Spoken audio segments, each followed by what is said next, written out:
First 2016-তে first একটা earring এর order এসেছিল আমার একটা বান্ধবীর থেকে ফার্স্ট, সেইটাও ছিল জার্মান সিলভারের ওপরেই ছিল।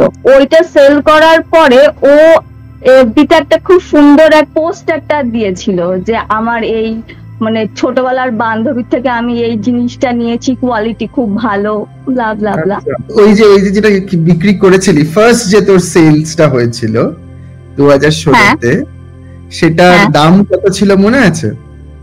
হ্যাঁ, ফার্স্ট ইয়াররিংটার দাম ছিল 150 টাকা।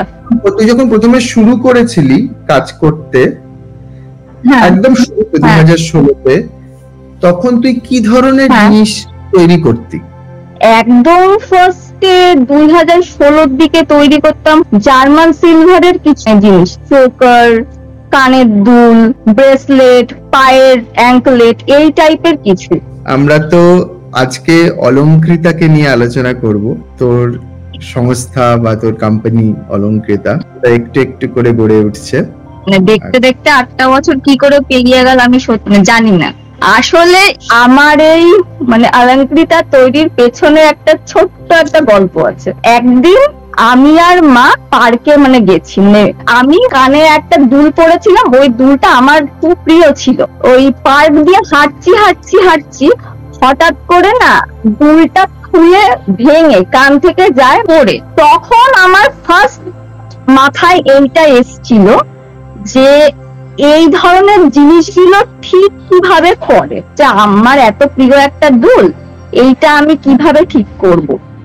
তারপরে খোঁজ লাগালাম যে ঠিকঠাক করার যে মানে জিনিসপত্র সেগুলো কোথায় কিনতে পাওয়া যায়। ইউটিউব ঘাটা শুরু করলাম, ফেসবুক, গুগল এটসেট্রা খুঁজে কয়েকটা সাপ্লায়ারের খোঁজ পাই, সেখান থেকে মেটেরিয়াল আনাই। এই সাপ্লায়াররা কি কলকাতায় থাকে না কোথায় থাকে? ফার্স্ট আমি যার কাছ থেকে জিনিস নিতাম সে কলকাতায় থাকে, তারপরে আরেকজন থাকে হচ্ছে তোমার ব্যাঙ্গালোরে, চেন্নাইয়ের একজন সাপ্লায়ার ছিল। তারপরে 2017-তে আনি ফেব্রিক, তারপরে 2017-র মিডিলে আনি হ্যান্ড পেইন্টেড, ফেব্রিকের মধ্যে হ্যান্ড পেইন্টেড। আচ্ছা, ঠিক আছে। তারপরে আনি কুন্দন, তারপরে আনি ক্লে, মাটি দিয়ে গয়না। ওকে, আচ্ছা, তোর কাছে আছে একটা দেখাতে পারবি কোনো? এই যে তুই বলছিস হাতের কাছে কিছু আছে?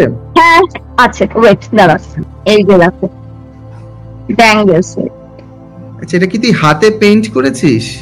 হ্যাঁ, ব্যাঙ্গেলটা কিনে ব্যাঙ্গেলের উপরে কাপড় র‍্যাপ করা, কাপড়ের উপরে পেইন্ট করা। আচ্ছা, আরেকটা দেখাচ্ছি, দেখো এটা হচ্ছে ইয়ের ব্রেসলেট, মানে একদম মানে নিউ এটা। আচ্ছা, মানে এইভাবে হবে, যাবে। আচ্ছা, এই ডিজাইন গুলো কি তোর মাথার থেকে বেরোয়? হ্যাঁ, প্লেট কটা আছে ওইগুলো নিয়ে আসি, দাঁড়াও। শাবাশ, হেভি দেখতে, দারুণ দেখতে এটা। এইগুলোর কিরকম দাম সোহেলি? মাটি দিয়ে করা এটা। এইটার ফুল সেট আছে, আমি সেটটা তোমাকে দেখাচ্ছি। এইটা গেল চোকার, এইটা হচ্ছে কানের দুল, এই যে ব্যাকের মানে ফিনিশিংটা দেখে নাও, প্রপার আছে। এইটা হচ্ছে আংটি, এই যে আংটি যাচ্ছে, এটা খুব সুন্দর। আর এই যে একটা হাতের ব্যাঙ্গলস যাচ্ছে, এইটা তো কাঠগোলাপি, কাঠগোলাপি। কিরকম দাম এটা? কিরকম দাম এই যে গোটা সেটটা? এইটার ফুল দাম হচ্ছে 800 ফুল। এখন যে প্রোডাক্ট গুলো বিক্রি করিস এখন এই মুহূর্তে 2024-এ দাঁড়িয়ে, সেগুলোর সবচেয়ে সর্বনিম্ন দাম কত আর সর্বোচ্চ দাম কত? এই ব্যাঙ্গলস গুলো পার পিস যায় হচ্ছে 50 টাকা। সবচেয়ে কম হচ্ছে 50। আচ্ছা, আর সবচেয়ে বেশি কি? তাও ধরে রাখো 1500। তো তোর যে একটা জিনিস আমাকে বল, ধর তুই 2016 সালে বিক্রি শুরু করেছিলি, প্রথমে একটা 150 টাকার ইয়ারিং দিয়ে স্টার্ট হয়েছিল। এখন 2024 সালে তুই এক মাসে কতগুলো প্রোডাক্ট এরকম সাধারণত বিক্রি করিস? সব থেকে বেশি এক মাসে বেরিয়েছে 300টা সেট, কিছুদিন আগে আমি দেখছিলাম তুই হোয়াটসঅ্যাপে একটা দিচ্ছিলি পুজোয় আর তুই অর্ডার নিতে পারবি না কারণ তোর সমস্ত ফুল হয়ে গেছে আর কি।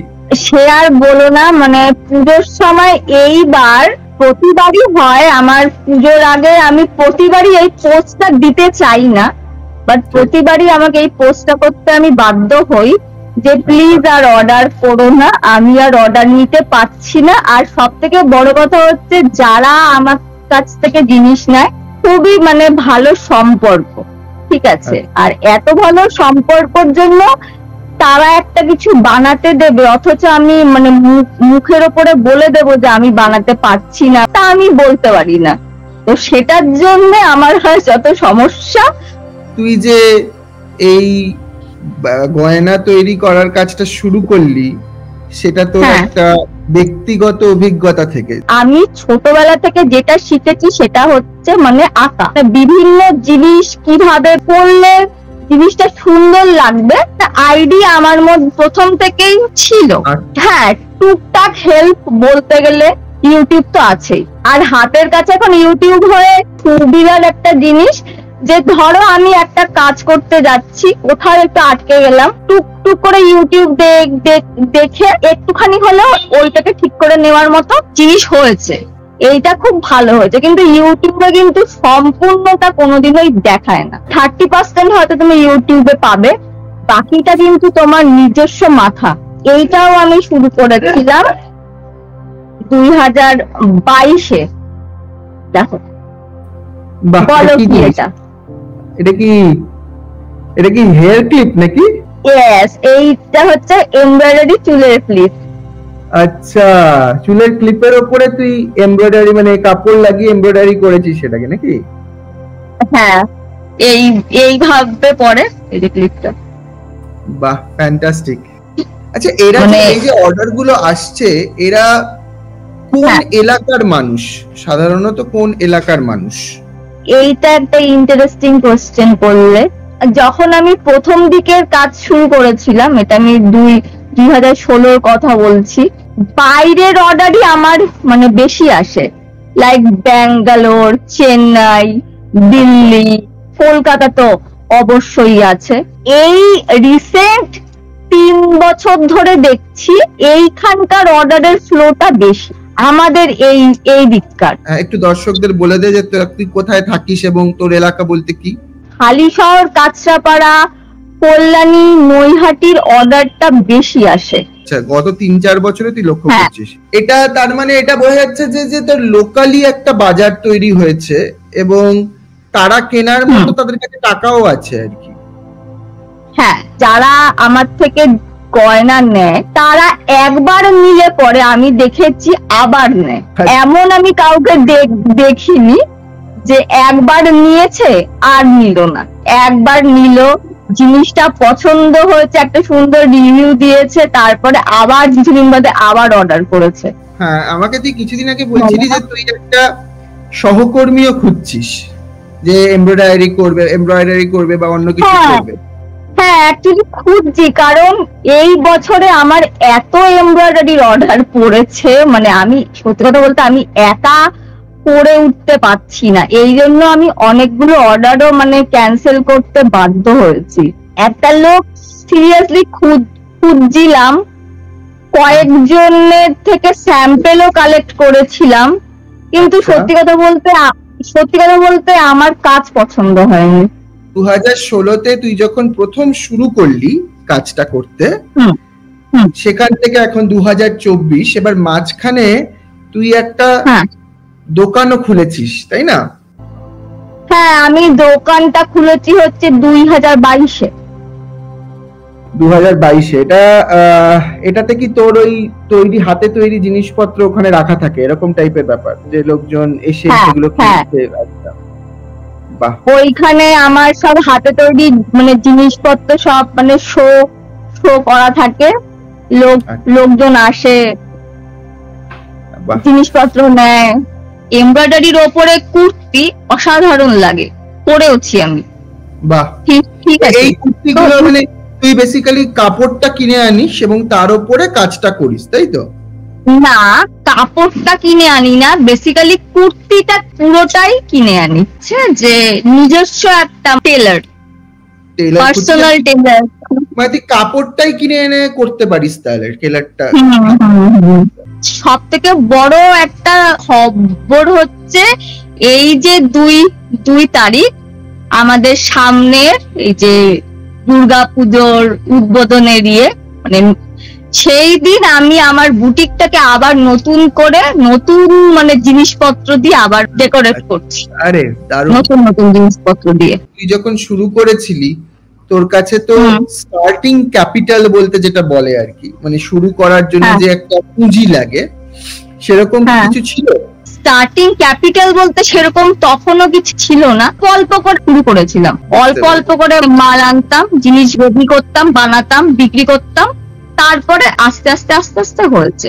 অনেকেই মনে করে যে একটা ব্যবসা বা কিছু করতে গেলে হয়তো প্রচুর একটা টাকার কড়ির ব্যাপার হয়, কিন্তু না, সব সময় সেটা দরকার হয় না যে সব সময় এক হিউজ অ্যামাউন্টের একটা টাকা যে তোমার লাগবেই তারপরেই তুমি একটা বিজনেস শুরু করতে পারবে, সেটা নয়। আমাদের একটা জিনিস হয়, সেটাকে বলা হয় মাইক্রো ইনকিউবেশন। মাইক্রো ইনকিউবেশন মানে হচ্ছে যারা ব্যবসা তৈরি করছে, ধর তুই যেমন তৈরি করছিস, তোর হয়তো কিছু জিনিস এক্সট্রা যদি তুই পেয়ে যাস, তাহলে তোর হয়তো ব্যবসাটা বড় করতে আরো হবে।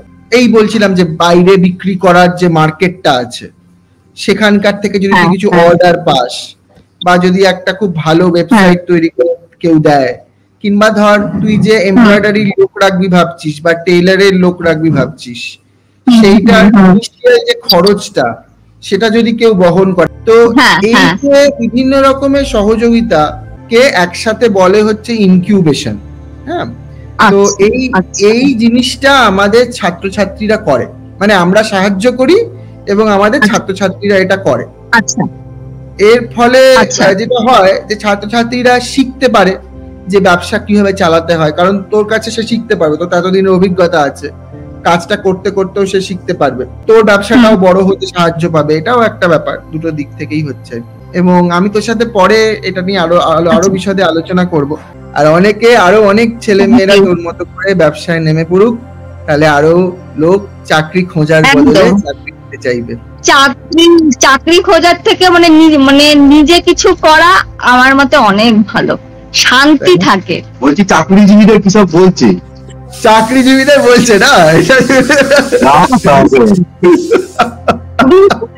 বিজনেস কর, দেখেছিস, বিজনেস করলে নিজেই নিজের ইয়েতে থাকবি, তো তোকে কারোর তলায় থাকতে হবে। তবে আমি এইটা বলতেই হচ্ছে যে ও মানে আজকে যদি না থাকতো, তাহলে কিন্তু আমি আমার বিজনেসটাকে এতটা উঁচুতে এগিয়ে নিয়ে যেতে পারতাম না। ও কিন্তু আমাকে খুব হেল্প করে।